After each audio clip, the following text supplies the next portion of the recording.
எங்கள் அண்ணன் தமிழ்நாட்டின் முதல்வர் உங்கள் வீட்டு செல்லப்பிள்ளை உங்களுக்காக ஒரு பெரிய விஷயம் பண்ணியிருக்காரு. தமிழ்நாடு மக்களுக்கு முக்கியமாக தேவைப்படுற விஷயத்த பண்ணியிருக்காரு. ஏன்னா 5 லட்ச ரூபா இருந்த காப்பீடு திட்டத்தை 25 லட்ச ரூபாய்க்கு மாற்றிருக்காரு எங்கள் அண்ணன். இந்த விஷயத்தினால சின்ன சின்ன கஷ்டப்படுற ஃபேமிலி தான் தெரியும் அந்த கஷ்டம். ஓப்பனர் சர்ஜரி எமர்ஜென்சியாக பண்ணால் கூட 5 லட்ச ரூபா தான் பண்ண முடியாது அந்த ஸ்கீமில். 25 லட்ச ரூபாய்க்கு நீங்கள் என்ன இதுலேருந்து என்ன தெரிய வருதுன்னா முழுக்க கவர்மெண்ட்ல மட்டும் மெடிக்கல் ஃப்ரீங்க, என்ன வேணா பண்ணலாம். ஆனால் அது மெசல் மூவியில் சொன்ன மாதிரி தான் 7% GST வாங்குற சிங்கப்பூர் மக்களுக்கு மருத்துவத்தை இலவசமா தர்றப்போ 28% GST வாங்குற நம்ம அரசாங்கத்தால ஏன் மருத்துவத்தை இலவசமா தர முடியல?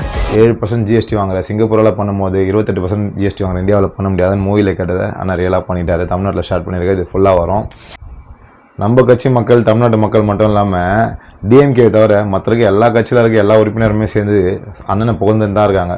பாருங்க அவர் சொன்னதை. விவசாயிகளுக்கு நெல்லுக்கு ஊக்கத்தொகை மட்டுமல்ல, கரும்புக்கு ஊக்கத்தொகை கொடுத்தரும் முதல்வர் அவர்களுக்கு மனமார்ந்த நன்றியினை விவசாயிகள் சார்பில் தெரிவித்துக் கொள்வதோடு டிஎம்கே தவிர மற்ற எல்லா எதிர்கட்சியில் இருக்க எல்லா உறுப்பினர்களும் தெரியுது இது பர்ஃபெக்டான ஆட்சி, பொற்கால ஆட்சின்னு.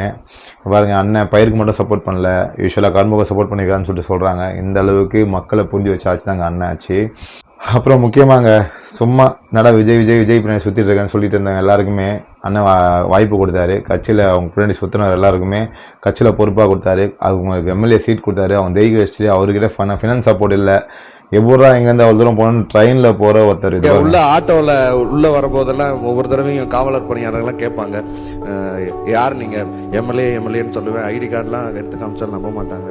அவர் ஆட்டோவில் போனால் கூட அவர் ஆட்டோவில் தான் போகிறார். ஆட்டோவில் போனால் கேட்பாங்க எம்எல்ஏவான்னு கேட்பாங்களாம். அந்த அளவுக்கு கஷ்டப்பட்டு ஒருத்தருக்கு கார் கொடுத்து அவர் டிரைவர் கொடுத்து பெட்ரோல் காசு கொடுத்து அதெல்லாம் அவ்வளோ கௌரவம் இந்த விஷயத்தில் கொடுத்துருக்காரு. கஷ்டப்பட்டு டிஎம்கேல இருக்கவங்கலாம் அது கஷ்டமாக தெரியாது, அது மேட்டராகவே தெரியாது. ஏன்னா அவங்ககிட்ட இல்லாத காராக இருக்க பணமாக எல்லாம் பெரிய பெரிய விஷயமா தான் இருக்கும். அவங்களுக்கு ஒரு பெரிய விஷயம் கிடையாது. ஆனால் டிவிக்கு சேர்ந்தவங்களுக்கு ரொம்ப பெரிய விஷயம் தான். மக்களுக்கான ஆட்சி எங்கள் அண்ணன் கொடுத்துட்டு தான் இருக்காரு. மக்களுக்கான ஆட்சி செய்கிற அவங்களுக்கும் பார்த்துக்கிறாப்புல. நல்ல விஷயம் எங்கள் அண்ணன் ஆட்சியில் நடந்துட்டு தான் இருக்குது. ஃபினிஷிங்காக ஒன்று கேட்குறேன், இந்த விஷயத்த பாருங்கள். அதை சொல்ல வேணான்னு தான் நினச்சேன். ஆதாரம்னு கேட்குறாங்க. ஒரு 1 வீக் பேக் மாண்புமிகு நிதி அமைச்சர் பேசும்போது ஒரு 3 டிபார்ட்மெண்ட்லேருந்து ரிவ்யூ பண்ணி அந்த ஃபைல்ஸ்லாம் என் டேபிளில் இருக்குன்னு சொன்னார். அது ஏதோ போகிற போக்கில் அவர் சொல்லலை, உண்மையிலேயே என் டேபிளில் இருக்கு. அத்தனையும் ப்ரூஃபோடு இருக்கு. ஓப்பன் பண்ண வச்சிடாதீங்க. அண்ணன் ஸ்ட்ரைட்டாகவே உன் ஃபைலை ஓப்பன் பண்ணுறவன் பார்த்துக்கோங்கன்னு சொல்கிறாப்புல. நார்மலாகவே கதறுன்னு கதறுவானுங்க. எது பேசினாலும் மைக்கை பேச விடாமல் கத்துற அவனுங்க. இன்னைக்கு ஏன் சைலண்ட்டாக இருக்கானுங்க? சம்பவம் உண்மைதான் போல ஒத்துக்கிறானுங்க அவனுங்களே.